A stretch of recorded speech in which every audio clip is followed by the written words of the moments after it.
సృష్ణ from కేహబ్ team 6. So నా role వచ్చేసరికి మా ప్రాజెక్ట్లో ఫ్రంట్ ఎండ్ డెవలపర్. ఫస్ట్ మాకు ఏంటంటే జూలైలో సెలెక్షన్ అనేది అయ్యింది. సో ఆగస్ట్ నుంచి మేము కేహబ్కి రావడం స్టార్ట్ చేసాం. సో కేహబ్ రాకముందు ప్రాజెక్ట్స్ అంటే ఏంటి, వెబ్ డెవలప్మెంట్ అంటే నాకు తెలిసినంత వరకు HTML, CSS, జావాస్క్రిప్ట్ వీటి వరకు. కేహబ్కి వచ్చిన తర్వాత నేర్చుకుంది ఏంటంటే ఫ్రంట్ ఎండ్లో రియాక్ట్ అని, బ్యాక్ ఎండ్లో నోడ్, ఎక్స్ప్రెస్, ఇలాగా డేటాబేస్, మాంగో ఇలా ఉంటుంది. సో ఆగస్ట్లో వచ్చిన తర్వాత మేము వీటి మీద నేర్చుకున్నాము. ఫ్రంట్ ఎండ్లో రియాక్ట్, బ్యాక్ ఎండ్లో నోడ్, అలాగే వాటిని ఎలా కనెక్ట్ చేయాలి, మాంగో డీబీలో డేటా ఎలా స్టోర్ చేయాలి అలా. సో తర్వాత ఆగస్ట్ అయిపోయిన తర్వాత సెప్టెంబర్లో మేము ఏంటంటే మాకు కొన్ని ప్రాజెక్ట్స్ ఇచ్చారు. సో 9 టీమ్స్ ఉంటాయి బేసిక్గా కేహబ్లో. సో 5 ప్రాజెక్ట్స్ ఇచ్చారు. ఒక ప్రాజెక్ట్లో 2 టీమ్స్కి వెళ్తాయి.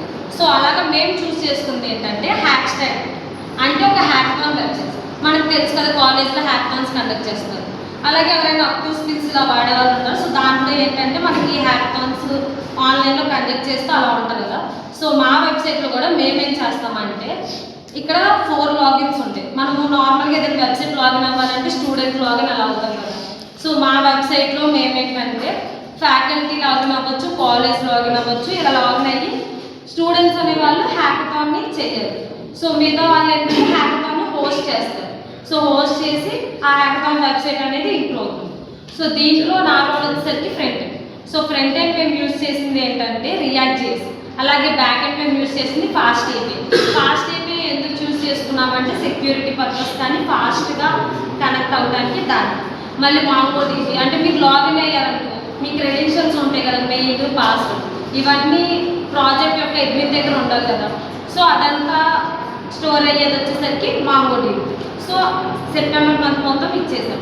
సో నెక్స్ట్ వచ్చేసరికి నెక్స్ట్ మంత్ మేము సో ప్రాజెక్ట్ యొక్క ఫిగ్మా డిజైన్ అంటే అసలు ఏ పేజ్ ఫస్ట్ ఉండాలి, దాని తర్వాత కనెక్ట్ అయితే ఏ పేజ్ వెళ్ళాలి.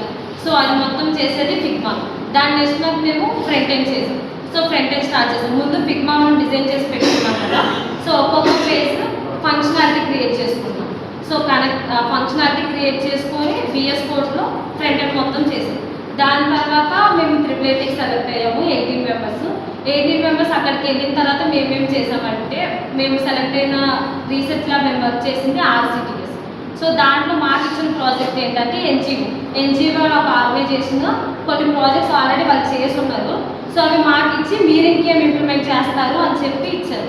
సో దాంట్లో మేము కొన్ని ఎర్రర్స్ ఫైండ్ అవుట్ చేసి ఇంకేం ఇంప్లిమెంట్ చేస్తే బాగుంటుంది అని చెప్పి అవి ఇంప్లిమెంట్ చేసి ఫైనల్గా అక్కడ ఆ 1 మంత్ ఇంటర్న్షిప్ చేసి సబ్మిట్ చేసి వచ్చాం. సో అపార్ట్ ఫ్రమ్ దట్ ఇంకో ఇంటర్న్షిప్ ఏంటంటే స్పీచ్ అనాలిసిస్ అంటే ఏంటంటే ఇప్పుడు నార్మల్ గూగుల్లో వీటిలో ఉంటుంది కదా, మనము వాయిస్ మెసేజ్ ఇచ్చినా టెస్ట్లోకి రావడం, ఇమేజ్ ఇచ్చినా అది టెస్ట్లోకి రావడం. సో ఇలా చేంజ్ చేయడం అన్నమాట. సో ఇప్పుడు వరకు అయితే ఆ ఇంటర్న్షిప్ కూడా కంప్లీట్ అయిపోయింది. నెక్స్ట్ వచ్చేసరికి ఇప్పుడు జాన్కి బ్యాక్ ఎండ్ ఇంప్లిమెంటేషన్ చేసాము. So back end front end connect చేసాము. ఇంకా దాన్ని డిప్లాయ్ చేసి హోస్ట్ చేయాలి. ఇవన్నీ కాకుండా మేము ఇంకా కేహబ్లో నేర్చుకుంది ఏంటంటే మాకు జయకుమార్ సార్ వచ్చి CRT సెషన్స్ చెప్పారు. అలాగే మాకు పాస్డ్ అవుట్ సీనియర్స్ వీళ్ళంతా ఉంటారు కదా.